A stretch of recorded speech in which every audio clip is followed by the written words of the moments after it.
এবার বিবৃতি দিয়ে এনসিপিআই মুখ্য সচেতক কাকলি ঘোষ দস্তিদার জানাচ্ছেন যে দিল্লির রাজঘাটে ২১শে জুলাই পালন করবে এনসিপিআই। ১৯৯৩ সালের ২১শে জুলাই শহীদদের শ্রদ্ধা জানাতে সভার আয়োজন এনসিপিআই এর। অবিলম্বে ২১শে জুলাই কমিশনের রিপোর্ট প্রকাশের দাবি করেছেন কাকলি ঘোষ দস্তিদার। কেন মনীশ গুপ্তকে ক্যাবিনেট মন্ত্রী করা হয়েছিল জনসমক্ষে তার ব্যাখ্যা ও ক্ষমা প্রার্থনার দাবি। বিগত তৃণমূল সরকারকে নিশানা করেই দাবি করেছেন কাকলি ঘোষ দস্তিদার। ২১শে জুলাই গুলি চালানোর ঘটনায় নতুন করে নিরপেক্ষ তদন্তেরও দাবি জানিয়েছেন তিনি। গণতান্ত্রিক প্রতিষ্ঠানকে শক্তিশালী করার জন্য সত্য ও ন্যায় বিচারের অন্বেষণ অপরিহার্য। রাজঘাটের প্রার্থনা সভায় দলের নেতা, কর্মী, সমর্থক ও নাগরিকরা উপস্থিত থাকবেন। বিবৃতি দিয়ে জানিয়েছেন সাংসদ কাকলি ঘোষ দস্তিদার।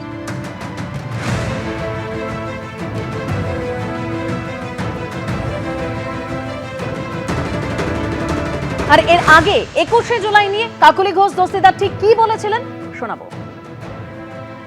শুনুন, শহীদ কিন্তু সবার।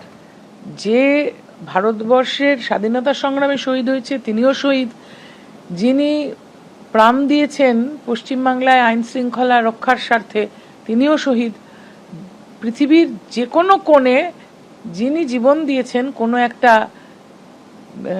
বিষয়ে তাকে সম্মান জানানোটা বাকিদের কাজ। যারা রাজনীতি করেন তারা তো বিশেষভাবে এইগুলো মেনে চলেন।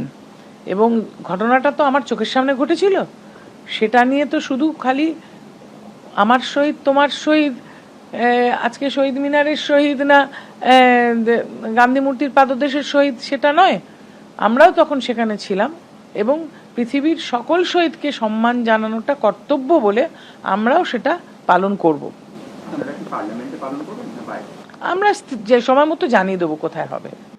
কাকলি ঘোষ দস্তিদার তিনি আগেই বলিয়েছিলেন যে শহীদ আমার তোমার হয় না, শহীদ সবার। শহীদ দিবস পালন করবে এনসিপিআইও। আর এবার সেই মর্মে বিবৃতি দিয়ে তিনি জানাচ্ছেন যে দিল্লির রাজঘাটে ২১শে জুলাই পালন করবে এনসিপিআই। ১৯৯৩ সালের ২১শে জুলাই শহীদদের শ্রদ্ধা জানাতে সভার আয়োজন করবে এনসিপিআই। অবিলম্বে ২১শে জুলাই কমিশনের রিপোর্ট প্রকাশের দাবিও করেছেন কাকলি ঘোষ দস্তিদার। কেন মনীশ গুপ্তকে ক্যাবিনেট মন্ত্রী করা হয়েছিল জনসমক্ষে তার ব্যাখ্যা ও ক্ষমা প্রার্থনার দাবি জানিয়েছে। বিগত তৃণমূল সরকারকে নিশানা করেই এই দাবি করেছেন কাকলি ঘোষ দস্তিদার। ২১শে জুলাই গুলি চালানোর ঘটনায় নতুন করে নিরপেক্ষ তদন্তের দাবি জানিয়েছেন কাকলি ঘোষ দস্তিদার এবং সেই মর্মে তিনি মুখ্যমন্ত্রী শুভেন্দু অধিকারীকে চিঠিও দিয়েছেন।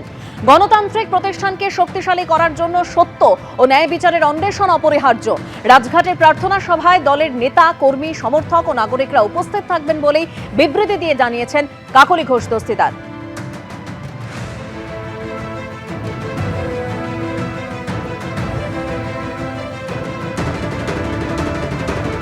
এবিপি আনন্দ, এগিয়ে থাকে, এগিয়ে রাখে।